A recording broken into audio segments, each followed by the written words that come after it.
সূরা ইয়াসিনের গোপন একটি আয়াত ৪১ বার পড়ুন, সকল সমস্যা আল্লাহ তাআলা দূর করে দিবেন। এবং এই আয়াতের ফজিলত অনেক বেশি। আমরা এই আয়াতকে অনেকেই জানি, তবে আমরা অনেকেই আমল করি না। মনে রাখবেন, যদি আপনি এই আয়াতে আমলটা করতে পারেন, ১ নাম্বার হচ্ছে আপনার যাবতীয় যত সমস্যা আছে সকল সমস্যা আল্লাহ পাক রব্বুল আলামিন দূর করে দিবেন।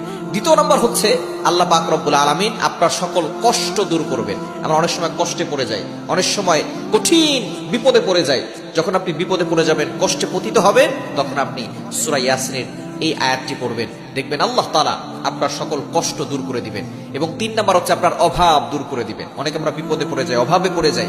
অভাব এমন একটা বিষয়, এই অভাব মানুষকে, দারিদ্রতা মানুষকে কাফের বানিয়ে দেয়, মানুষকে বড় ধরনের ক্ষতি করে ফেলে। এজন্য এই অভাব থেকে বাঁচার জন্য আপনি এই দোয়াটা পড়বেন। এবং সবচেয়ে গুরুত্বপূর্ণ একটা বিষয় হচ্ছে অসুস্থতা। সুস্থতা আর অসুস্থতা দুটাই আল্লাহর নিয়ামত, তবে সুস্থ থাকলে আপনি আল্লাহর ইবাদত করতে পারবেন। দুনিয়ার ভিতরে সবচেয়ে বড় নিয়ামতের নাম হচ্ছে সুস্থতার নিয়ামত। সুস্থ থাকলেই আপনি আল্লাহর ইবাদত করতে পারবেন।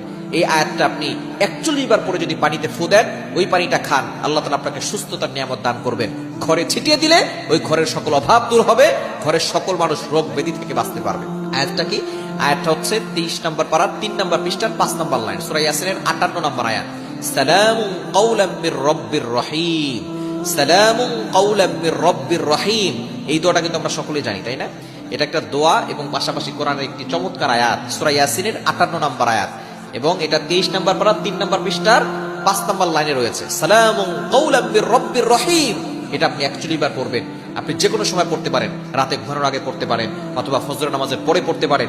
যে কোনো সময় আপনি পড়বেন। ৪১ বার পড়ে আপনি পানিতে ফু দিয়ে খেলে আল্লাহ তাআলা আপনাকে সুস্থতার নিয়ামত দান করবেন। ৪১ বার পরে আল্লাহর কাছে দোয়া করলে আল্লাহ তাআলা আপনার দোয়া কবুল করে নেবেন, আপনার অভাব দূর করবেন, আপনার কষ্ট দূর করবেন, আপনার সকল সমস্যা দূর করবেন, আপনার সকল হাজত আল্লাহ তাআলা পূরণ করবেন।